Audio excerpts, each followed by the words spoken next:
अगर आप नहीं सुन सकते तो आप अच्छे सुनाने वाले भी जीवन में कभी नहीं बन सकते। तो मेरा निवेदन है कि प्रत्येक साथी बैठ जाए, समय कम ही लूंगा,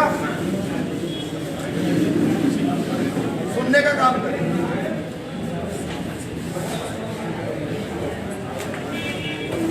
बुद्ध की ज्ञान स्थली दो चीजें बता दूं मेरे विषय में। शांति रही है। हरियाणा के पास से लगता हुआ डिस्ट्रिक्ट हमारा की व्यवस्था में कमी नहीं चाहते। जो व्यक्ति बात करना चाहता हो, फोन पे बात करना चाहता हो, तो मेरा निवेदन है, छोटा भाई हो बड़ा भाई हो, उठकर यहाँ से नीचे जा सकता है। जिसको सुनने का शौक रहा वो भी जा सकता है। व्यक्ति 5 हो लेकिन मजबूत हो तो आनंद आता है। बुद्ध की ज्ञान स्थली महापुरुषों की जन्मदाता, वह जो मैं बार बार कहता हूं कि जिस धरती पर नेता बनाए ना जाते हो, जिस धरती पर नेता पैदा होते हो, ऐसी धरती को मैं झुककर सलाम करता हूं, नमन करता हूं। साथियों, तथागत गौतम बुद्ध, संतों में संत शिरोमणि गुरु रैदास, गुरु वाल्मीकि महाराज, गुरु नानक देव, संत कबीर, गुरु घासीदास, महात्मा विश्वन्ना, राजा सलेश, बाबा चौहरमल, ऐसे तमाम संतों को मैं नतमस्तक करता हूं, सल्यूट करता हूं, जिन्होंने इन अछूतों का नाम बढ़ाया, ये बताया कि तुम भी इंसान हो, तुम्हारे डीएनए में भी वो ताकत है जो पूरे भारत में अपनी ख्याति को फैला सकते हो। मेरा नमन है शेरशाह सूरी की जमी को, जिन्होंने दिल्ली के तख्त तक अपना राज फैलाने का काम किया। मेरा नमन है। मैं सल्यूट करता हूं छत्रपति साहू जी महाराज को, फूले साहब को, बिरसा मुंडा साहब को, बाबू जगदेव प्रसाद कुशवाहा साहब को, मान्यवर कर्पूरी ठाकुर जी को, मान्यवर जगजीवन राम जी को, मान्यवर डॉक्टर बाबा साहब बी आर अम्बेडकर को, वह मान्यवर काशीराम साहब को। मैं तमाम उन क्रांतिकारियों को सलूट है जिन्होंने 21वीं सदी में पैदा होकर एक उस समाज के लिए जिसे शोषित कहा गया, कभी पीड़ित कहा गया, कभी हरिजन कहा गया, आज भी जिसका नाम जिसे दलित आदिवासी पिछड़ों के नाम से जाना जाता है, जिसे आज भी मुस्लिम समाज के नाम से जाना जाता है, उस समाज को उभारने का काम किया, उनको अधिकार देने का काम किया। ऐसे तमाम प्रत्येक महापुरुषों को क्रांतिकारी समझ। साथियों, जब मैं अपनी बात रखूं, अभी बहुत सारे साथियों ने बहुत बड़ी बड़ी बड़ाइयां की। भाई चंद्रशेखर आजाद का नाम लिया। हमारे महक सिंह जी प्रदेश अध्यक्ष उत्तराखंड में बहुत मेहनत करते हैं। उत्तराखंड में अगर कोई काम होता है, जहां पर ये खड़े हो जाते हैं, वहां किसी की औकात नहीं होती कि उस काम को ये क्वालिटी है। अभी हमारे भाई दिल्ली प्रदेश अध्यक्ष ने भी बहुत बड़ी बड़ी बातें कर दी, बहुत कुछ कहा गया। मैं बता दूं छोटे भाइयों को कि जो हमारे महापुरुषों ने किया है उसका तो ये बाल बदल नहीं कर पाए, वो करना है। वे भी ये शख्स वो शख्स है हिमांशु वाल्मीकि, दिल्ली प्रदेश अध्यक्ष। जब लॉकडाउन लगा हुआ था, जब लगातार फोन आते थे, एक बहन मुझे फोन करके कहती थी कि भैया 2 दिन से बच्चों को रोटी नहीं खा रही। तो ये वो शख्स है और इसके परिवार के लोग, इसकी पूरी टीम, दिल्ली की हमारी पूरी टीम, कि रात को अगर 2 बजे मैंने खाने के लिए फोन कर दिया तो 3 बजे तक खाने की व्यवस्था वाले तक पहुंचा। ये वो शख्स है। मान्य रामे प्रधान जी हरियाणा गुड़गांव के रहने वाले हैं। इनकी भी पूरी टीम, क्योंकि हरियाणा गुड़गांव जो है एक इंडस्ट्रियल एरिया है और उस एरिया में जितना मजदूर वर्ग है वो सारा मेरा समाज है और 90% लोग बिहार से रहने वाले हैं। वहां पर भी लगातार लॉकडाउन में बिना अपनी जान की परवाह किए हुए, बिना ये परवाह किए कि मुझे कोरोना ओवर नहीं होगा, लगातार खाने की पार्टियां बन गए, लगातार गाड़ी में करके घूमते रहे, मोहल्लों में घूमते रहे, कोई व्यक्ति भूखा न रहे। ये प्रक्रिया आप लोगों ने पूरे देश में की है।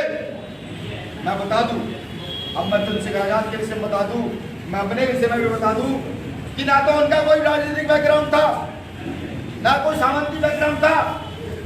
ना कोई बहुत बड़ी सरकारी नौकरी का बैकग्राउंड था। ये स्थिति मेरी भी है। मुझे लगता है यहाँ बैठे हुए इस लाइन में और इस लाइन में सबकी स्थिति यही है।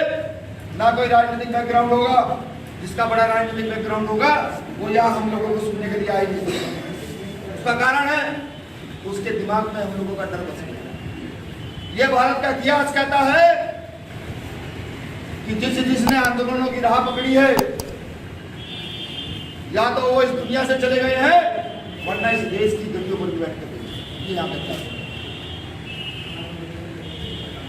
साथियों, मैं अपनी निगेटिविटी बता दूं कि आज की पीढ़ी का युवा कितना नाकारा और मक्कार है, जिसको शर्म नहीं आती है।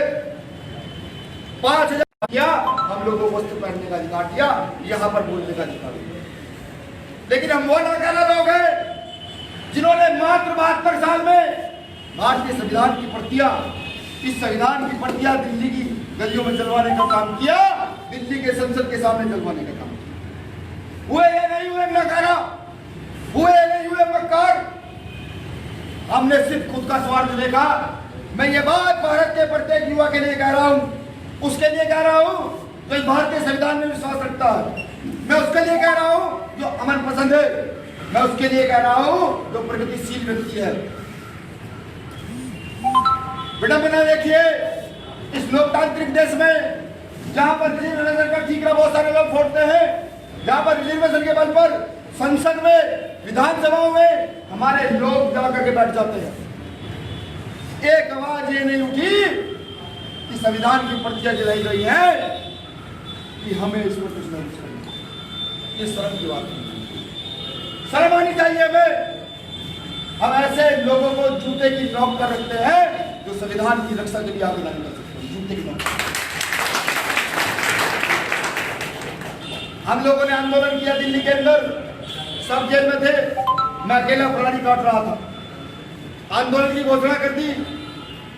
22 राज्यों में भीम आर्मी का नेटवर्क बना हुआ है।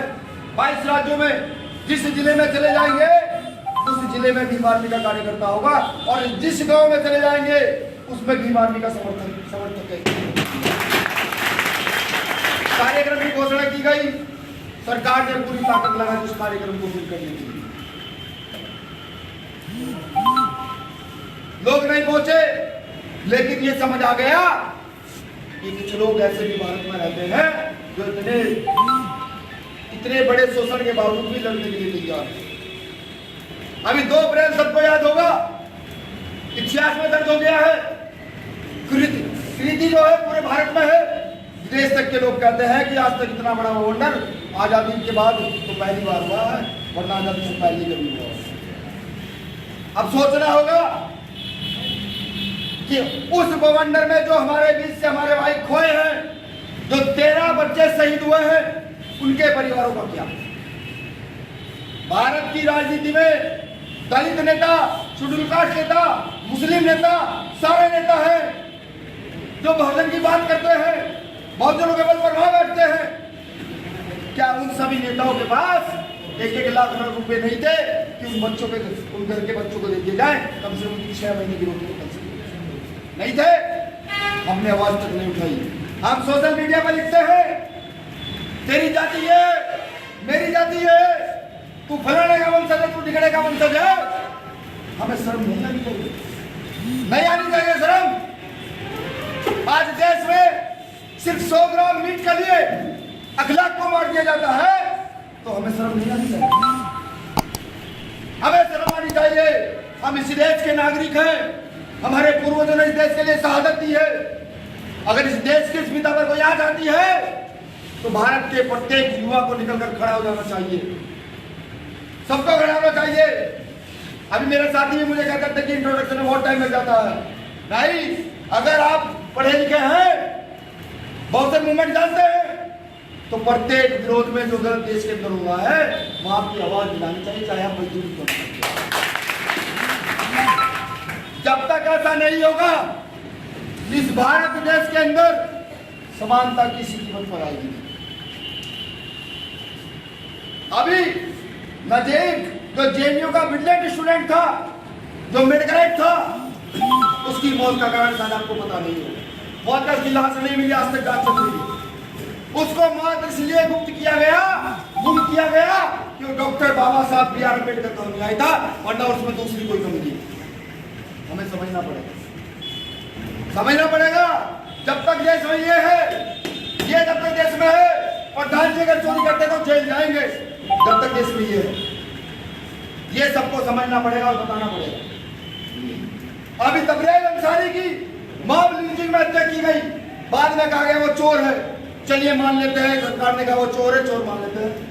लेकिन उस मॉब लिंचिंग में 100 लोगों को मारने के लिए जिसने उसको मारा था, उसका दंड था वो जेल जाता और कानून के हिसाब से लड़ेगा। कौन लड़ेगा? सवाल ये है, लड़ेगा कौन? क्या एसी के घरों से पैदा हुए लोग लड़ेंगे? एसी में बैठे हुए लोग लड़ेंगे? नहीं लड़ पाएंगे। आज पेट्रोल डीजल के जो दाम तेज हुए हैं, उसका फर्क 100 करोड़ 200 करोड़ के आदमी को नहीं पड़ता। उसका फर्क उसे पड़ता है जो सुबह की तरह छोटी मोटरसाइकिल उठा करके और 300-400 रुपये की मजदूरी के लिए 10 किलोमीटर 20 किलोमीटर दूर जाए। उसका फर्क यह सोचना पड़ेगा कि हमारे पूर्वज हमें किस मिशन की ओर लेकर गए थे और क्यों लेकर गए। मैं भी चाहता हूं, मेरे साथी भी चाहते हैं, ये मैं सिर्फ थोड़ी सी उम्र है, अपनी इंजीनियरिंग छोड़कर खुद पढ़ा हम लोगों के साथ। विधायक चाहे तो कल के कल विधायक बन सकता है, इसे बिहार आने की जरूरत नहीं है, इतनी ताकतवर हूं। लेकिन नहीं, जो अब तक की राजनीति में देश में गलत हुआ है, उसको हम लोग ठीक करेंगे, पूरी ताकत से ठीक करेंगे, और जो रास्ते के बीच में आएगा उसका सामाजिक बहिष्कार भी करेंगे। ये बताइए, बाबा साहब ने जातियों को छोड़ने की बात कही, काशीराम साहब ने उसी बल पर उत्तर प्रदेश में सरकार दी। हम देखिए कितने नाकारा निकम्मे लोग रहे, हम इतने नाकारा निकम्मे लोग रहे। आज 20 साल का युवा, 25 साल का युवा जाति का नाम जानता है, वही लड़ पड़ता है, मातृ पर चलता है। ठीक है, हमारी जातियां विभिन्न है, एक अलग बात है, लेकिन एक समाज जोड़ सोच लीजिए। बात आप प्रत्येक व्यक्ति अछूत समाज से आते हैं, जो आपके बाप दादाओं को खाने पीने बैठने का अधिकार नहीं दिया गया था। आप उस समाज से आते हैं।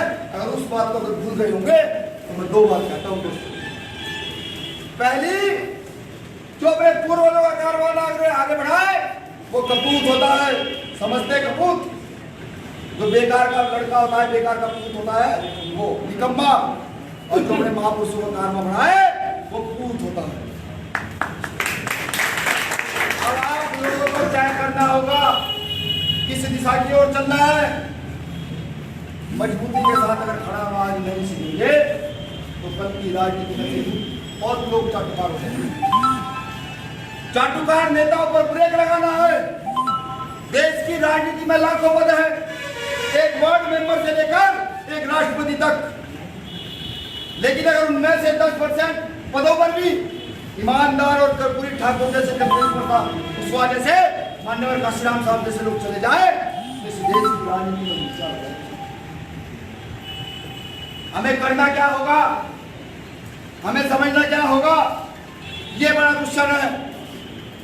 जो लोग ईमानदारी से काम करते हैं, पुलिस विभाग में मैं बता दूं, शिक्षा विभाग की बता दूं, इंजीनियरों की बता दूं, जो लोग ईमानदारी से काम करते हैं उनके घर में आज भी फ्रिज नहीं मिलता, उनके घर में आज भी बिस्लरी का पानी पीने के लिए नहीं मिलता। जो लोग ईमानदारी से काम करते हैं, हाँ ये जरूर है, उनके जाने के बाद उनको इतिहास में याद रखा जाता है, और एक रिश्वतखोर को इतिहास में कभी याद नहीं रखा जाता। ये जरूरी हम लोगों को सोचना पड़ेगा। जिस देश में बहुजनों की आबादी सबसे ज्यादा हो, उस देश की राजसत्ता किसके हाथ में है, ये हमें सोचना पड़ेगा। क्या यहाँ का बहुजन बुद्धिजीवी नहीं है,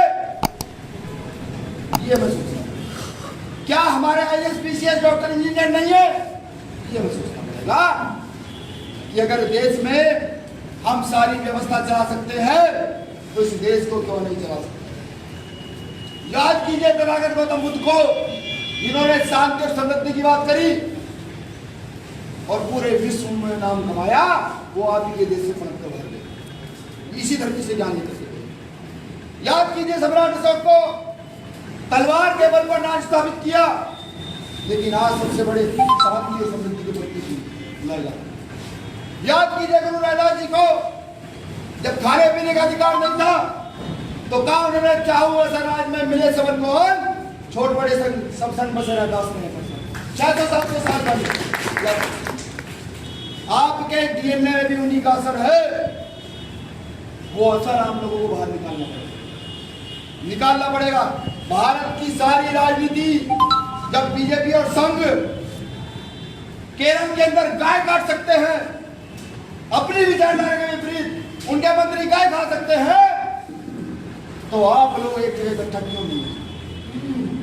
क्षेत्रवाद की राजनीति की बात करते हैं, आरएसएस के लोग प्रत्येक जगह जा करके एक समूह इकट्ठा करके देश पर कब्जा किए, और आप लोग, आपकी जुबान पर रहेगा, अच्छा ये आया है हरियाणा से, अच्छा ये आया है यूपी से, ये आया है केरल, कर्नाटक और महाराष्ट्र से। काम नहीं चलेगा, काम नहीं चलेगा अगर आप वाकई डॉक्टर बाबा साहब बी आर अम्बेडकर के सच्चे अनुयायी हैं और जाति को ठोकर मारकर आगे बढ़ना चाहते हैं। आइए जनता के साथ बताएंगे इस देश की राजनीति, बताएंगे इस देश की सामाजिक व्यवस्था, करेंगे इस देश की राजनीतिक व्यवस्था सही, देंगे इस देश की आर्थिक व्यवस्था पूरी करना पड़ेगा। 1 लाख लोगों की जरूरत नहीं पड़ती परिवर्तन के लिए, 10 लोग काफी, बस करते वो तैयार हो, मानसिक रोग पर तैयार हो, जो लड़ने के लिए तैयार है। और विचार एक ऐसी व्यवस्था है, विचारों के जरिए बाबा साहब ने सब कुछ बदल कर रख दिया।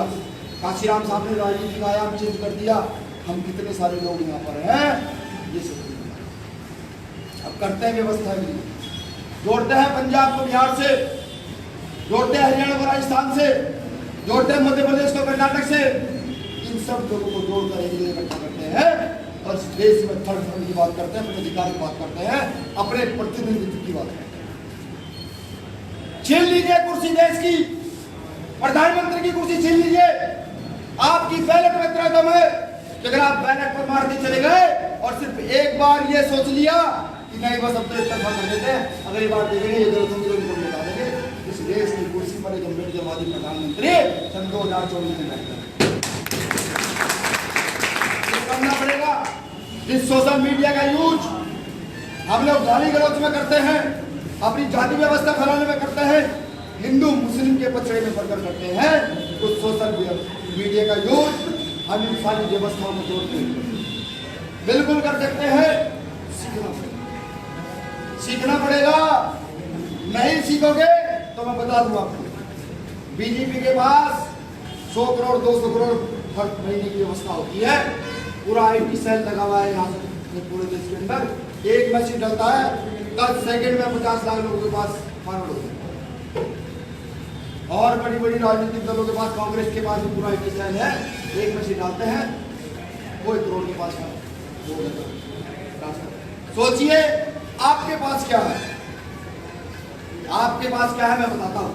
मैंने कहा था ना करोड़ निगम में है, एक फर्जी आईटी माध्यम प्रधान जी बनाते हैं और उसको लिख देते हैं ये आपने कहा अच्छा ये फलाना आ गया, हमारी जाती आप पीट जाते हैं, नहीं सोचते ये मैसेज आया कहां से आया, तुमने कैसे आया, ये व्यवस्था क्या है, ये सोचना। जब भी राजनीति का असर होता है, चुनाव का असर होता है, तो बहुत बड़ी बड़ी घटनाएं हो जाती है, कांड हो जाता है। ये राजनीति चुनाव के दौरान क्यों आते हैं, ये सोचना। ये जो मेरे 20-20 साल के भाई, 21-21 साल के भाई, 25-25 साल के भाई अनाप शराब दिखते एकदम एग्रेसिव हो जाते हैं, नहीं, अपने अंदर मिच्योरिटी पैदा कीजिए।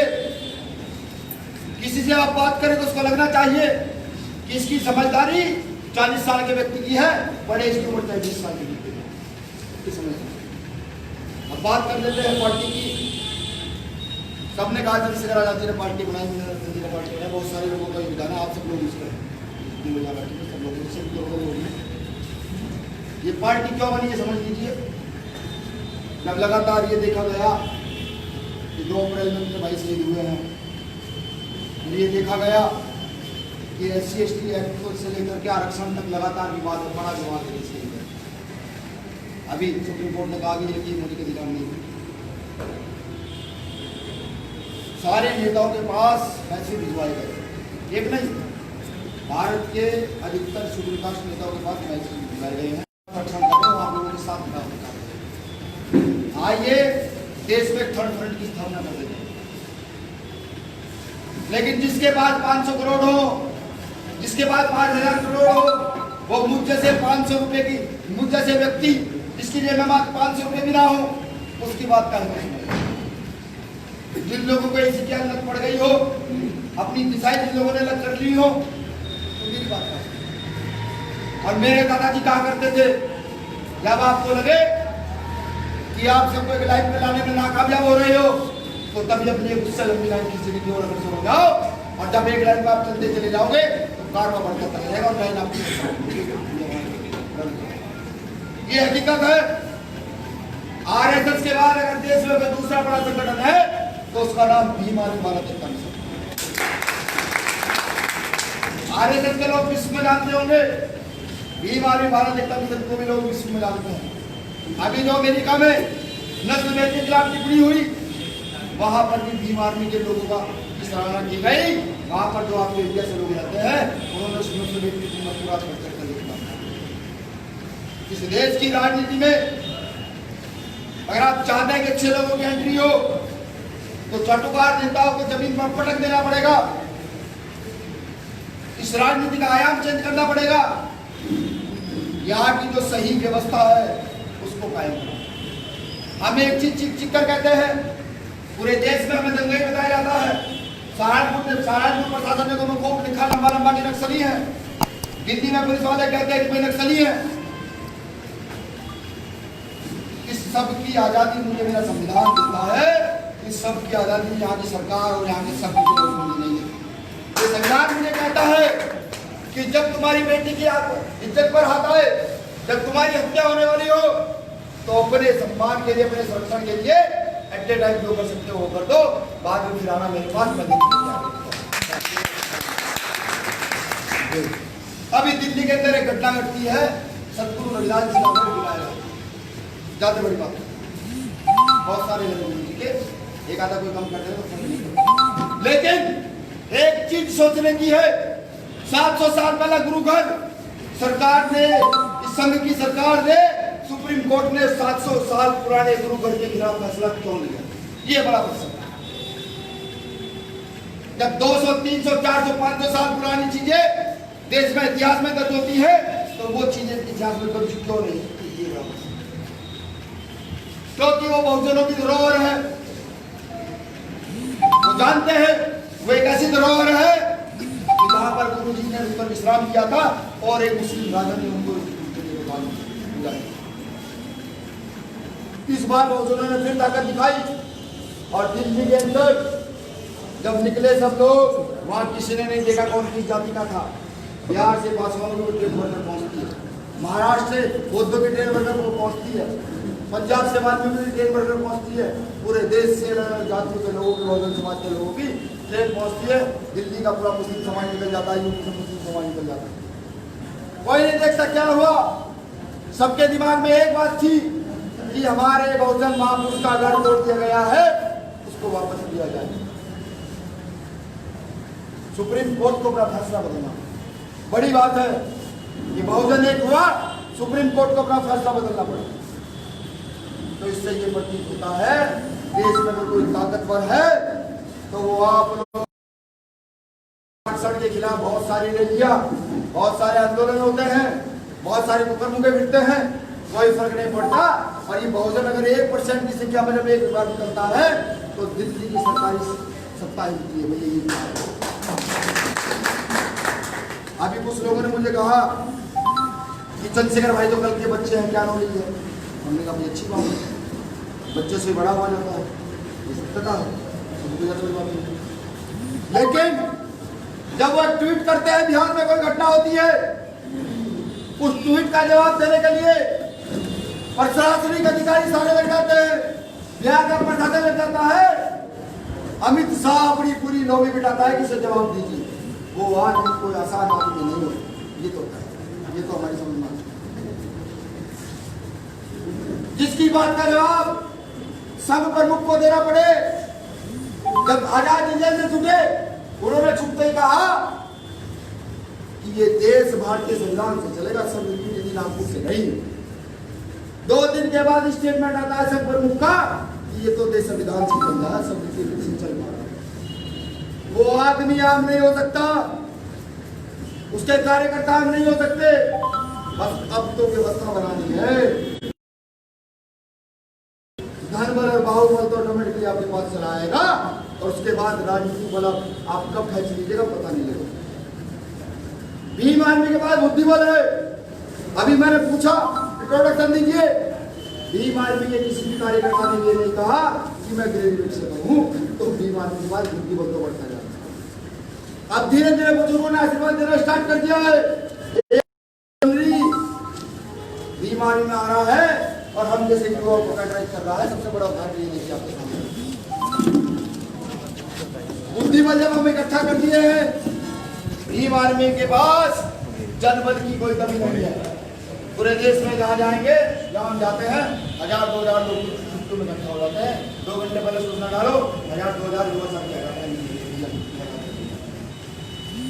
जनबल भी हम लोगों के पास है, बड़ा जनबल हम लोगों के पास है। बस अब हमें समझना है, हमें क्षेत्रीय विधायक की तरह नहीं सोचना, हमें सोचना है इस देश के प्रधानमंत्री की तरह। इस देश के प्रधानमंत्री की कुर्सी पर कर सकता है। विधायक तो कोई भी हो सकता है, किसी को भी बिठा सकते हैं। कि जिसका राजा होता है, राज उसका होता है। अकबर का राज रहा हो, सारे क्षत्रिय उनके सिपाही थे, सिपे सलाहकार थे। शिवाजी का राज रहा हो, सारे उनके सिपे सलाहकार मुस्लिम थे। राज किसका होता है? यही बात मैं समझाना चाहता हूं कि राज स्थापित कीजिए अपना। राज की लड़ाई है देश के अंदर, क्षेत्रीय राज की लड़ाई नहीं है, राष्ट्रीय राज की लड़ाई है देश के अंदर। भीम आर्मी उसी राष्ट्रीय राज की लड़ाई को लेकर के चलेगी। जो व्यक्ति ये कहते हैं कि आजाद समाज पार्टी कोई पार्टी है, ये भ्रम है सब लोगों का। ये आजाद समाज पार्टी वो मूवमेंट है, ये वो मूवमेंट है जिसमें प्रत्येक पीड़ित शोषित व्यक्ति आकर के संरक्षण महसूस कर सके कि भाई हमारी सुरक्षा के लिए कुछ तैयार किया। सबसे बड़ी चीज वो संरक्षण महसूस कैसे किया जाएगा, ये भी सोचने का विषय है। वो संरक्षण तभी महसूस किया जाएगा जब पिटा छिटा व्यक्ति यहाँ आएगा और यहाँ से जीत करके आगे की ओर जाएगा, तभी संरक्षण महसूस किया जाएगा। मैं भी अगर कल को 10 ऐसी वाले कमरे के लोगों को बिठा दूं और ये कहूं कि संरक्षण महसूस कर लीजिए, तो नहीं होगा। क्योंकि आज उत्तर प्रदेश के अंदर हमारा संरक्षण करते हैं मिश्रा जी, वो जाकर योगी जी के सामने दलित आदिवासियों की बात करते हैं कि उनकी समस्या है क्या। अजीब बात, अजीब बात है। मेरे घर में नाज है नहीं है मुझे पता है, मेरे मोहल्लों की गली इतनी छोटी है कि एक आदमी भी पैदल नहीं जा सकता। जो लोग एसी के कमरे में बड़े बड़े बंगलों में बैठे हो, उन्हें मेरे घर की गली का क्या अंदाजा नहीं हो सकता। जब एक किसान की फसल बारिश के आने से तबाह हो जाती है, उसके दर्द का अंदाजा किसको हो सकता है? नहीं हो सकता। अभी मुजफ्फरपुर की घटना है, आज 5 राज्यों जिन्होंने आंदोलन किए गया थे। एक 8 साल की बच्ची का रेप कर मार दिया जाता है। बहुत सारे रेप हो रहे हैं, कोई ज्यादा बड़ी बात नहीं है। उसके बाद फिर तेजाब डाला जाता है, चेहरा तो बदल दिया जाता है। और विडंबना देखिए इस देश की कि मेडिकल रिपोर्ट आती है कि वो बच्ची पानी में डूबने से, ये विडंबना। अभी बेगूसराय में हमारे 2 साथियों को मार दिया जाता है। संतोष शर्मा विक्रम पुलिस कस्टडी में उनको उड़ा दिया जाता है। हमारी विडंबना देखिए, रोड पर निकल के आवाज करनी, मरना तो पड़ेगा, मरना पड़ेगा। लेकिन एक बात दिमाग में रखिएगा, इतिहास लड़ने वाला बना जाता है, कल में चाहने वाले का इतिहास नहीं है। हो सकता है कल हमें आरएसएस जैसी व्यवस्था करते, ये देश के दुश्मन तैयार हो गए हैं, कल नक्सली आतंकवादी का पता लगाएगा। लगेगा। जब जब पीड़ितों की बात करोगे लगेगा, जो जो शोषितों की बात करेगा लगेगा, ये लगेगा। लेकिन हमें काम करना है। ये सरकार इस देश में मनुस्मृति का राज स्थापित करना चाहती है। ये सिद्ध किया है। उत्तर प्रदेश में हर रोज की बात घटनाएं होती हैं, वो सारी घटनाएं मुस्लिम जाति और मुस्लिम जनजाति के लोगों के खिलाफ होती है। किसी भी स्वर्ण के खिलाफ कोई घटना नहीं हो रही। बैकवर्ड के लोगों को गोलियां मारी जाती है। लॉकडाउन में भी ऐसा हुआ। ऐसा होने के बाद जब हमारे लोग गए थानों में कि ऐसा ऐसा हमारे साथ हो गया, हमारी लड़की छेड़ दी गई है, हमारी जमीन कब्जा ली गई है, तो उन्हीं को पीट करके जेल में मेरा काम नहीं होगा। पूर्ण बहुमत की गवर्नमेंट है, देश में पूर्ण बहुमत की गवर्नमेंट है, तो ये दिमाग पर जोर डालिए। इस देश की इतनी बड़ी आबादी, पूर्ण बहुमत की गवर्नमेंट, इतने से लोगों की, क्या शर्म नहीं आनी चाहिए? दिमाग में बिठा लीजिए। आपका एक एक वोट एंटी बीजेपी होगा। फिलहाल बीजेपी को देश से उखाड़ने का काम हम लोग करेंगे। उसके बाद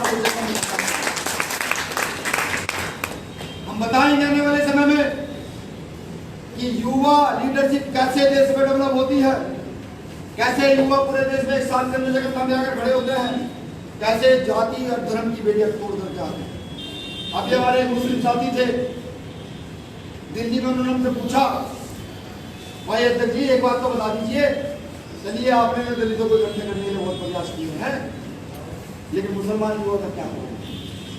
मैंने उनको जवाब दिया कि चंद्रशेखर आजाद जब एक बार जामा मस्जिद पर चले जाते हैं तो उनकी सुरक्षा के लिए 10,000 मुस्लिम युवा घरों में निकल जाता है। 10,000 मुस्लिम युवा घरों में से निकल कर आता है और चंद्रशेखर आजाद जी को यह कहता है कि भैया हाथ से हमारा नेतृत्व आप करेंगे, हमारी सुरक्षा आप करेंगे, हमारी बेटियों की रक्षा आप करेंगे, हमारे व्यापार की रक्षा। तो मुझे लगता है कि ऐसी भारत में कोई ताकत पैदा नहीं हुई जो जन बल को तोड़ने का साहस कर सके, जो बुद्धि बल को तोड़ने का साहस कर सके। ये हमारे महापुरुषों ने बताया है। बाबा साहब का बुद्धि बल मिलकर के पूरा ब्राह्मण गोविंद कभी तोड़ नहीं पाए। मान्यवर काशीराम साहब का बुद्धि बल कभी तोड़ नहीं पाए। आज जो हम खड़े हैं वो मान्यवर काशीराम साहब और बाबा साहब की। तो जब वो लोग इतना कर सकते हैं तो क्या हम लोग एक कदम आगे नहीं बढ़े? हम मात्र प्रधानमंत्री की कुर्सी से एक कदम पीछे है। हमें अपना सोशल स्ट्रक्चर स्ट्रॉन्ग करना है, हमारी बहुजन जाति को लाकर एक जगह मिलाना है। देने के लिए हमारे पास कुछ के पास में कुछ नहीं है। हाँ ये जरूर है, मैं अगर बिहार में आ जाता हूँ तो बड़े भाई मुझे 2 रोटी खिलाने की ताकत है। मैं अगर पंजाब में चला जाता हूँ तो वहाँ पर मुझे 2 रोटी खिलाने की ताकत है। ये ताकत बहुत बड़ी ताकत है। इस बार चुनाव हो रहा है, बीमारी उतरी है, चंद्रशेखर भाई चुनाव में आ गए, उन्होंने चुनाव लड़ाया, जो होगा देखा। चुनाव लड़ रहे हैं पूरी ताकत से, चुनाव लड़ रहे हैं बिना धमके, चुनाव लड़ रहे हैं बुद्धि बल से, चुनाव लड़ रहे हैं जनबल से। अभी एक दौरा बिहार का हुआ है, अभी एक दौरा बिहार का हुआ है, अभी और भी टीमें बनेगी जो गांव गांव तक जाकर के देखेंगे हमारे परिवार की स्थिति क्या। उस स्थिति पर चुनाव लड़ा जाएगा। और मैं बता दूं उन लोगों को जिनके बिहार से मुझे फोन गए, जो राजनीति का अपने आप को बहुत बड़ा आयाम समझते हैं, जो कहते हैं बिहार की राजनीति नहीं चेंज हो सकती, इस बार तो कम लोग आए हैं। अगला चुनाव जिस दिन यहाँ होगा तो इतने कार्यकर्ता यहाँ आएंगे कि प्रत्येक एक बहुजन घर में एक कार्यकर्ता की रोटी के खाने की व्यवस्था की जाएगी। वो वहीं रहेगा, वहीं अपना मूवमेंट समझाने का काम करेगा। हम देखते हैं बिहार की राजनीति होगी।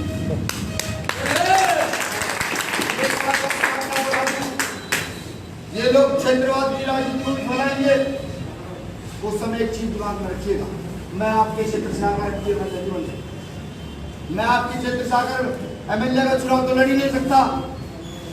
तो ये बात ध्यान रखिएगा, जब कोई क्षेत्रवाद की बात करे तो उसे शोषण बताइएगा, उसे शोषण बताइएगा कि आज भी देश में हम लोगों के ऊपर कितना शोषण होता है।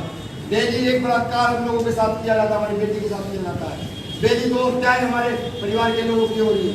अभी 2-3 दिन पहले घटना है केरल के प्रदेश अध्यक्ष जब एक 8 साल के बच्चे का मर्डर हो गया, उसके मर्डर को लेकर के आंदोलन की तैयारी कर रहे थे, रात को 2 बजे आंखों में मार डालकर तलवार से मार कर चले गए। अब ये तो समझ आ चुका है, ये जो युवा है ये ताकतवर है, सारी ताकत इसके हाथ में है। और जो बुजुर्ग है वो अगर एक बार इनको गाइड करते तो बिहार छोड़िए, सारे राजनेताओं की पैंट लीजिए है। ये जमीन पर चलने वाले लोग किस तरीके से वो फाइट दे रहे हैं। बिहार छोड़िए, जो चुनाव आता जाएगा वही चुनाव डॉक्टर बाबा साहब अम्बेडकर के कदमों में हम लोग एक चीज और बता दूं, बात खत्म नहीं करूंगा इस बात के बाद, इस बताने के बाद कि भाई चंद्रशेखर आजाद एक ऐसे व्यक्ति, क्योंकि मैं मित्र भी हूं उनका, एक ऐसे व्यक्ति है जिन्हें खरीदा तो जा सकता है, लेकिन वो भी बिहार से, भारत के क्या पूरे विश्व के अंदर वो नोट नहीं बना हुआ जिससे मैं